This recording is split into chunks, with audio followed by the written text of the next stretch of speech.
What if our latest interstellar visitor wasn't born from a distant star? What if it was built? And some researchers are quietly asking that very question. Because a new interstellar object recently cruised into our solar system. It's called 3I Atlas. And it's only the third interstellar object humanity has ever found, and the strangest by far. It breaks every rule we have for comets. So, are we looking at a cosmic riddle, or is it something else entirely? Now, this isn't just a strange rock either. It's a laundry list of anomalies, things that shouldn't happen, but they are. The questions are piling up, and they challenge everything we thought we knew about comets. It's the kind of mystery that makes scientists whisper and dreamers stare a little longer into the night. Picture this. It's July the 1st, 2025. A faint smudge appears in a telescope in Chile. Something new, something that wasn't there before. The data floods in, and it's astonishing.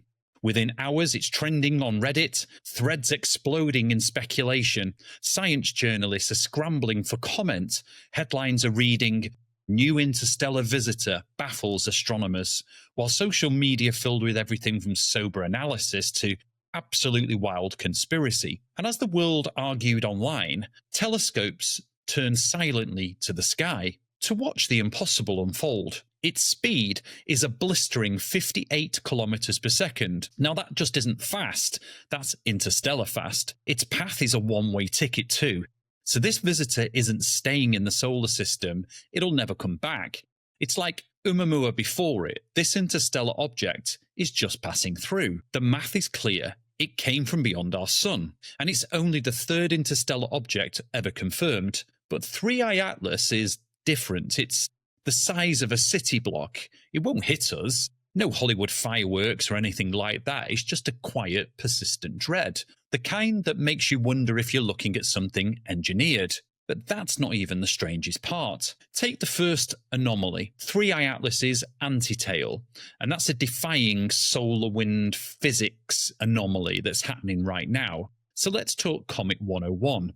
Comets have a tail, pushed by solar wind and radiation pressure, so it always points away from the sun. It's a fundamental law, basically, always. Now, on rare occasions, we can see something called an antitail. Now, it appears to point towards the sun, but this is a line-of-sight trick. It's just larger, heavier dust particles that are left behind in the comet's own orbit that, from our own perspective on Earth, look like a sunward spike. It's a geometric illusion. Except 3I Atlas didn't get the memo. It grew a true antitail, and that's a faint streak of material that points towards the sun. And the James Webb Space Telescope data confirms that it's not just an optical illusion either. It's actually defying the most powerful force in the solar system. Something is actively pushing dust against the solar wind with a persistent force. We've got no idea what this is. It's almost like seeing a river that's flowing uphill. It just doesn't happen. Now, if something can push against the sun, what else could it push against? The second anomaly is the missing dust mystery. Basically, where did all that dust go? Where did the material go off the comet? And this is a real head-scratcher because comets, in theory, are dirty snowballs. Essentially, that's what they are.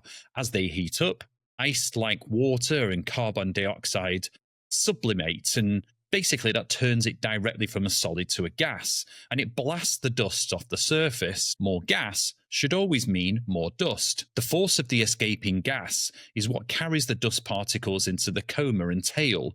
And this is like a foundational principle of cometary physics. Now, 3I Atlas is pumping out enormous amounts of gas. It's basically a carbon dioxide fountain that's gone wild. Yet, there's almost no dust. Instruments designed to find it are coming up empty.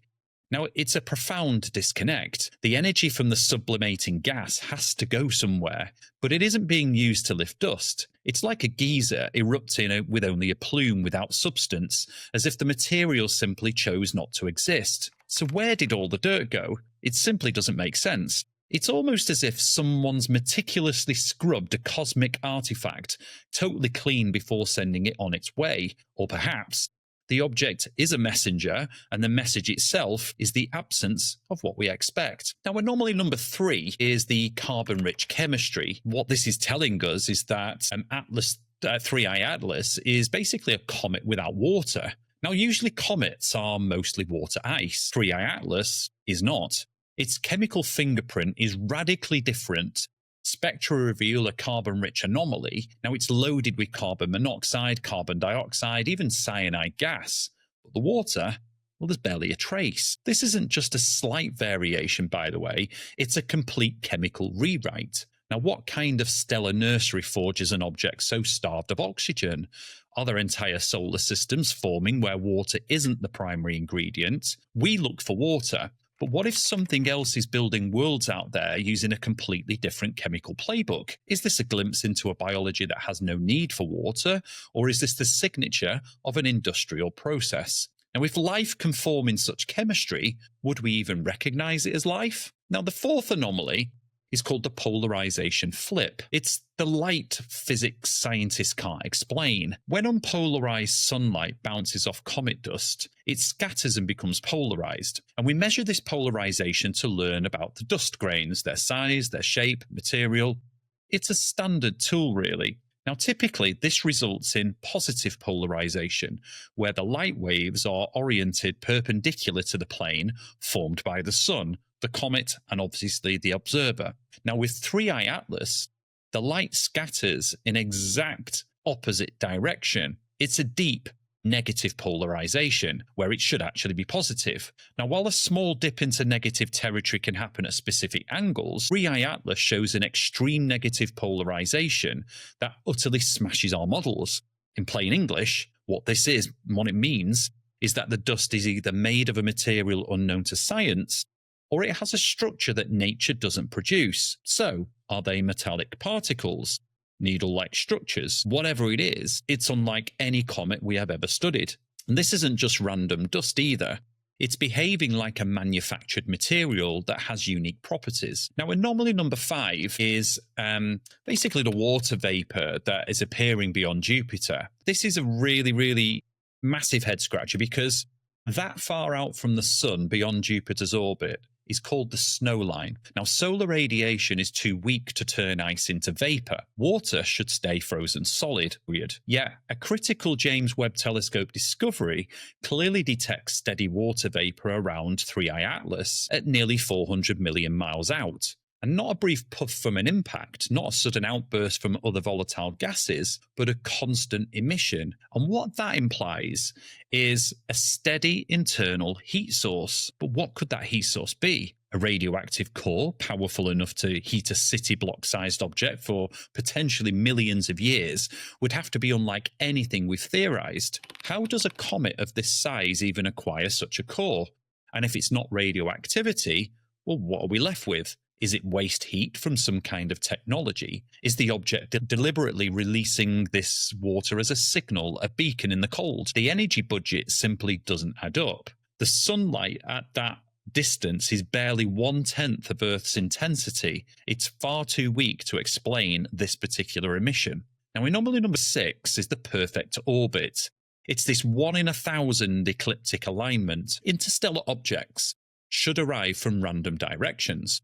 Their paths should be chaotic, peppering the solar system from all angles. But 3I Atlas is different. It's cruising almost perfectly along the ecliptic plane. Now, that's basically the flat disk where Earth and the other planets orbit. Now, the odds of this happening by chance are roughly 1 in 1,000. For a single object, you could call it a fluke. But if you combine this with everything else that we've mentioned, well, when does a coincidence become a clue? Is this object just lucky, or was its trajectory aimed? Is it travelling along a predetermined galactic highway? And if so, does that mean our solar system was its destination? The ecliptic isn't just special to us, it's where the planets are. So, is it just sightseeing, or is it here for another reason? Previous interstellar visitors came from random inclinations. The Atlas hugs the planetary plane within less than 1 degree. The final anomaly, which is number 7, is its engineered symmetry. It's almost engineered to the point where it could be evidence of artificial design. Controversial, I know, but this is the most provocative anomaly of all. A comet's path is always pushed around by jets of gas erupting on its surface. This force, called non-gravitational acceleration, should be messy, totally chaotic, uneven. But the acceleration of 3I Atlas is none of those things. It follows a mathematically clean sinusoid, a perfect smooth rhythmic wave, if you like. Nature is messy. Physics on this scale isn't supposed to be this clean. As Harvard astrophysicist Avi Loeb might argue, what natural process produces such a perfect oscillating thrust? It behaves exactly like a low-thrust engine, firing on a precise pre-programmed schedule. So why would a probe need such a rhythm? Is it for stabilization, course correction, or is the oscillation itself a form of a signal? The data just sits there quietly unsettling. It whispers of intent. It whispers of design. So what is it? Like, the community is completely fractured about what this comet actually is. And there's 4 theories here. Theory 1, the middle ground, is that it's an artifact, a derelict piece of ancient technology perhaps, that's just simply tumbling through space, a silent monument to a civilization long gone. Theory 2 is basically an alien probe. It's engineered, a thin solar sail disguised with ice. The anomalies aren't anomalies, they are features. And this theory means that basically we're being observed. Now, theory number 3 is just that it's natural. It's just an extreme form of a comet, a fragment from a bizarre carbon-rich star system we've never actually seen before. This theory proves the galaxy is wilder than we actually first imagined. Now, theory 4, this is the simulation theory. Now, this is a hybrid theory that suggests these objects are deliberate, seeding events or cosmic tests. What if we are in a simulation and 3i Atlas is a designed catalyst introduced to see if a developing civilization is aware enough to notice its strangeness? But why is NASA so quiet about 3i Atlas? Officially, the press releases use cautious language. Unusual is a word, or peculiar is another word they've used. Requires further study, obviously. But what does that actually mean? Why rearrange the schedule of the multi-billion-dollar James Webb Space Telescope for something that's merely unusual or peculiar? Behind the scenes, the world's most powerful observatories are in a frantic race to gather every photon of light they can before 3i Atlas disappears forever. What are they seeing in the raw data that makes them drop everything? When scientists act with this level of urgency, it's not because they found a slightly weird rock that's peculiar. It's because the data on their screens is challenging the very foundations of their field. They don't just see a curiosity, they smell a revolution. Now, the final question is 3i Atlas proof that we're not alone? The implications of that obviously are staggering. If it's a natural, rewrites the science of how solar systems form. But if it's artificial, well, that redefines what it means to be human in a watched universe. It is first contact, the first proof we are not alone. Our place in the cosmos would be instantly redefined on the back of that. And the question then becomes, well, why is it here? Is it a hello, beware, or is it just a silent testament to a journey millions of years old? Imagine if, in the vastness of cosmic history, we are the first civilization to notice these anomalies, the first to possess the technology to see the strangeness and ask, is that natural? That quiet moment of recognition could be the most important event in our planet's history. So, 7 anomalies, 1 object, 0 easy answers. 3i Atlas cruised into our neighborhood, it's challenged our most basic assumptions, and it's left us with the most profound question humanity has ever faced. The universe just whispered a secret, but are we ready to hear the answer? And that wraps up tonight's investigation, but the mystery doesn't end here. Tell me, what do you think? What if 3i Atlas isn't natural at all? Could it be the same kind of probe Oumuamua might have been, or is it something entirely new? And if that's true, why are scientists so quick to bury the possibility? Pin your theories below, I'd love to hear them, whether it's natural, artifact, or engineered, and we'll see which side of the community lands on. If you've enjoyed tonight's descent into the unknown, join the Fireside community by subscribing, because this is just one file pulled from the Dark Vault. The Dark Vault never stays closed for long. And for those of you tuning in on the podcast, thanks for gathering around the fire with us. Until next time, keep your eyes on the skies and your mind open to the impossible.